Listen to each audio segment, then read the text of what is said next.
Hey everyone, Sean here, your guide to Warcraft, and let's get straight into rank 6 of the Brawlers Guild. And I've sped up all the bosses here because they took me the full 2-minute timer to kill, and let's not be dealing with that.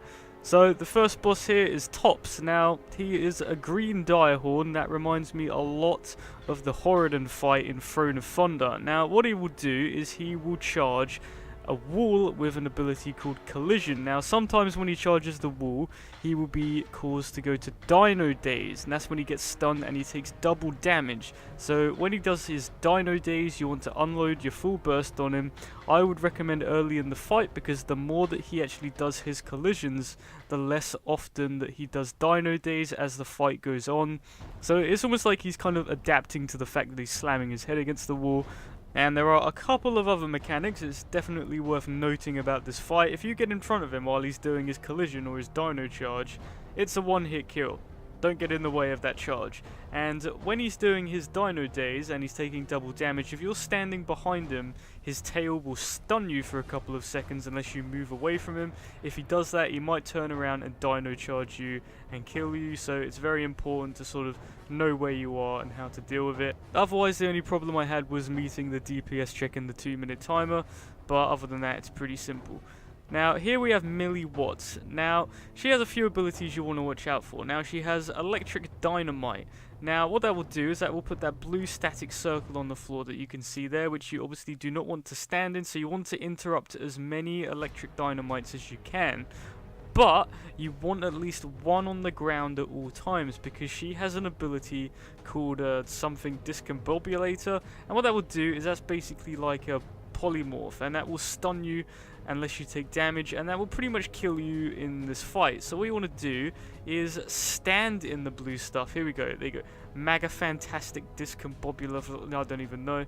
And what you want to do is you want to stand in the sort of the Electric Dynamite, so when she casts it, you take damage, and that will sort of knock you out of it so you can get back in the fight. So it's always important to have at least one Electric Dynamite on the floor at all times.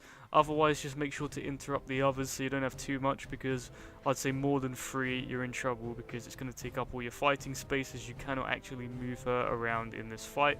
But if you just follow that, it's pretty simple and you don't need too much damage to take her down. Now, for the next boss, we have a lava worm called Carl, or I guess as I should call him, Carl.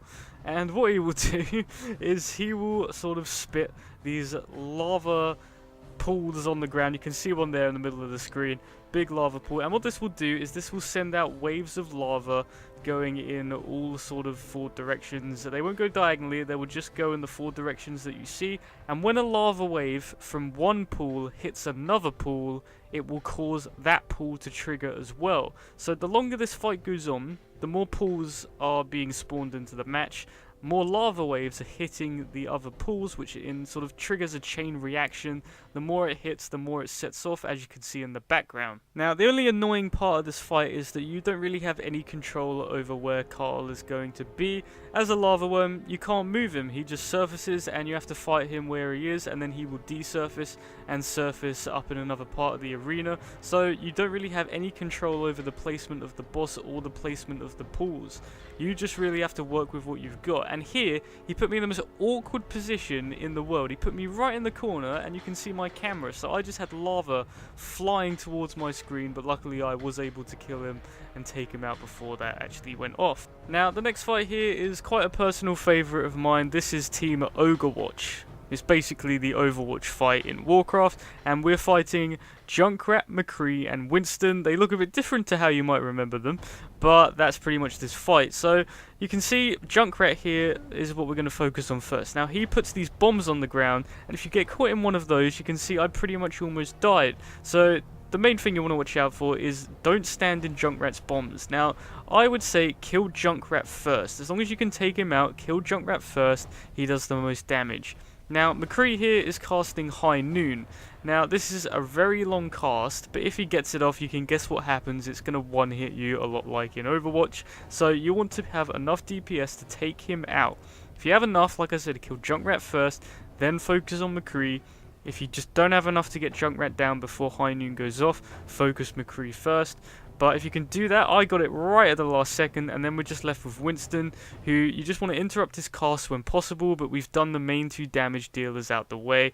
Winston, like in the game, is just more of a tank, so you just want to have enough DPS to take him out before the enrage timer hits, and that's pretty much that fight done. So that's all of rank 6 in the Brawlers Guild, only 1 more to go. That's all for this video. Thank you very much for watching. Be sure to subscribe for some more World of Warcraft guide videos, and I'll see you in the next one.